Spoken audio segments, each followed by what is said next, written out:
دنیا کے ایک دور افتادہ علاقے میں پراسرار قدیمی پتھریلی چٹانیں ماہرین آثار قدیمہ کے لیے ایک معمہ بنی ہوئی ہیں۔ السلام علیکم دوستوں، آپ دیکھ رہے ہیں ایم کے ٹی وی چینل، تو جڑے رہیے ہمارے ساتھ اس ویڈیو کے آخر تک۔ تو چلیے شروع کرتے ہیں اس ویڈیو کو۔ یہ معمہ وسطی ایشیا میں قازقستان، ازبکستان اور ترکمانستان کے درمیان پھیلا ہوا ریتیلی اور چٹیلی وادیوں پر مشتمل 2 لاکھ مربع کلومیٹر طویل استرک نامی وسیع و عریض سطح مرتفع میں موجود ہے۔ اس علاقے کا دور دراز ہونا اس علاقے تک رسائی کو مزید مشکل بنا دیتا ہے۔ اس علاقے کی وسعت اپنی جگہ، لیکن یہاں کا ناقابل اعتبار موسم اور بارشوں کی کمی کے باعث یہاں رہائش پذیر ہونا جان جوخم میں ڈالنے کے مترادف ہے۔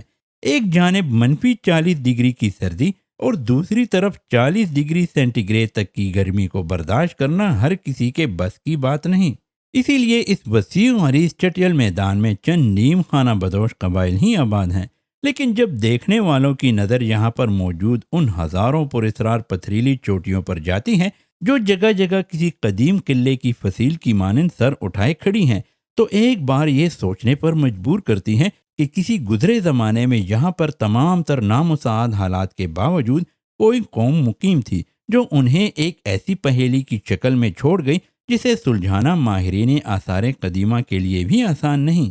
اس طرف میں موجود چونے کے پتھر کی چوٹیاں موسمی تباہ کاریوں کا شکار ہو کر کچھ عجیب و غریب خط و خال رکھتی ہیں، اور ان میں سے چند کی بلندی 200 میٹر کے قریب بھی ہیں۔ مقامی زبان میں ان کو چنک کہا جاتا ہے۔ اس علاقے میں بارش نایاب تو ہے، لیکن اگر کبھی بارش برسے تو یہاں کثرت سے پھیلے عارضی نمکین گھڑے جھیل کا روپ دھار لیتے ہیں۔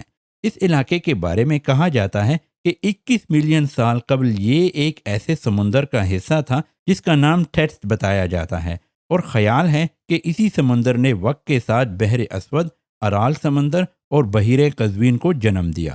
کیا کبھی ماضی میں یہ خشک اور پتھریلی چٹانوں سے مزین میدان ایک بڑا سمندر تھا؟ یہاں کی نمک سے اٹی سفید رنگت کی ڈھلوانوں میں پتھر ہو جانے والے شارک کے دانتوں سمیت ایسے شواہد موجود ہیں جو اس بات کی نشاندہی کرتے ہیں کہ اس خشک میدان میں کبھی سمندری نباتات اور حیاتیات کا ڈیرا تھا۔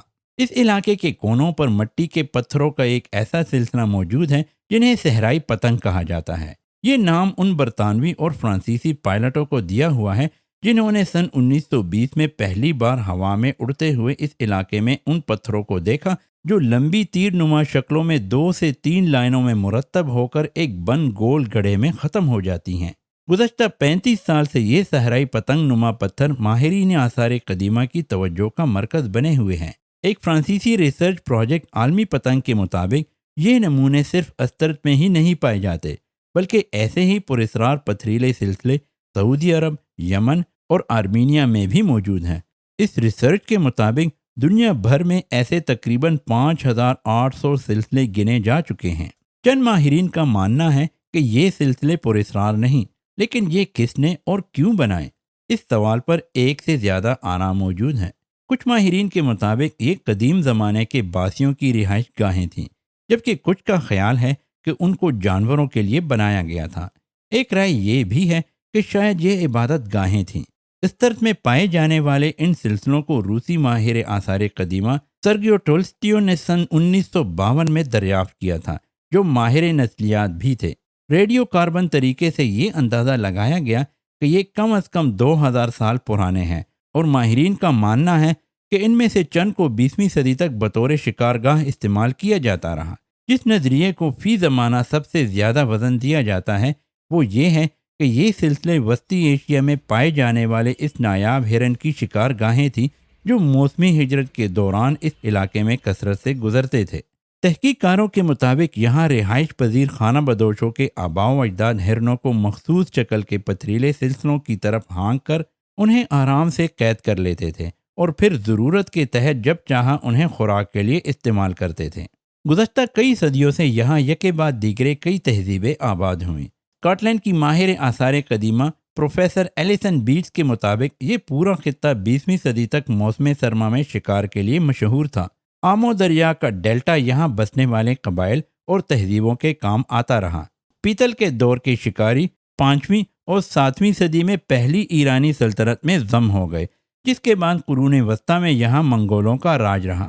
پروفیسر ایلیسن کے مطابق اس علاقے میں موجود قلعوں نے شکست و ریخت کے بہت سے دور دیکھے، کیونکہ یہاں ہونے والا شکار کھالوں، گوشت اور سینگوں کی شکل میں ایک بڑی تجارت کا سبب تھا، اور یہ تجارت یہاں پروان چڑھنے والی قوتوں کی معیشت کی بنیاد بنی، جس کا دائرہ وسطی ایشیا سے لے کر یورپ تک پھیل چکا تھا۔ اس پراسرار اور قدیم تہذیبوں کے مسکن تک پہنچنا ہو تو قازقستان جانا پڑے گا، جہاں کے جنوبی منگتو علاقے میں قازقستان نیچر ریزرو قائم کیا گیا ہے۔ سن 1984 میں قائم ہونے والا یہ پارک لندن کے مجموعی رقبے سے 1.5 گنا بڑا ہے، جہاں 300 سے زیادہ انواع کے چرند پرند پائے جاتے ہیں، جن میں تلور، خارپش، نیولے اور جنگلی سور بھی شامل ہیں۔ لیکن اس پارک کا سب سے بڑا قیمتی سرمایہ ایک واحد ایرانی تیندوا ہے، جسے پہلی بار سن 2018 میں دیکھا گیا، اور اب اس کے علاوہ پورے قازقستان میں اس نسل کے صرف 2 اور تیندوے پائے جاتے ہیں۔ تو دوستو، کیسی لگی ہماری آج کی ویڈیو؟ ایسی مزید دلچسپ ویڈیوز دیکھنے کے لیے ہمارے چینل MK TV کو سبسکرائب کر لیں۔ ملتے ہیں اگلی شاندار ویڈیو کے ساتھ، تب تک کے لیے اللہ حافظ۔